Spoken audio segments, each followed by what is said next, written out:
The Epstein files have brought a wave of public scrutiny to a high-profile legal saga. Jeffrey Epstein, a financier convicted of sex crimes, died in a federal jail cell, leaving many questions unanswered. Recent months have seen thousands of pages of court documents released to the public. These documents, collectively called the Epstein files, stem from a defamation lawsuit filed by Virginia Giuffre. The lawsuit targets Ghislaine Maxwell, Epstein's longtime associate, for allegedly facilitating his crimes. The documents name a range of individuals, but being listed does not imply wrongdoing. Former President Bill Clinton appears in flight logs and testimony referenced in the files. Former President Donald Trump is also referenced, showing a past social connection. Britain's Prince Andrew is frequently mentioned in connection with allegations and legal settlements. Attorney Alan Dershowitz appears in the files, noted for his legal representation of Epstein. Billionaire Leslie Wexner, founder of L Brands, is cited as a longtime associate of Epstein.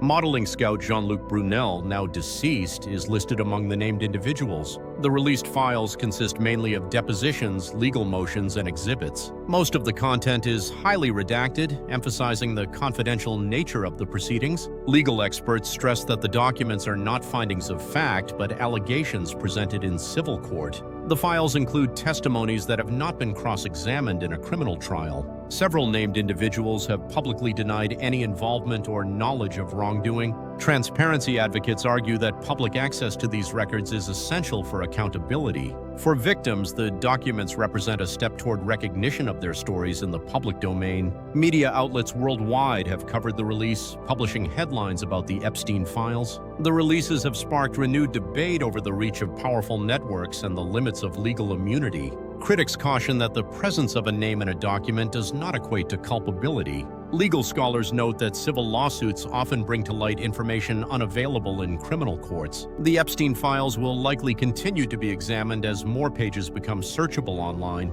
Public interest remains high, with many awaiting further revelations from the documents. Authorities have emphasized that any wrongdoing must be proven through due process. The narrative of the Epstein files underscores the ongoing struggle for transparency in elite circles. As new information surfaces, the public record evolves, shaping future discourse on power and accountability. The Epstein files are now part of the public record, inviting scrutiny and interpretation. The story continues, reminding us that justice is a process, not a single event.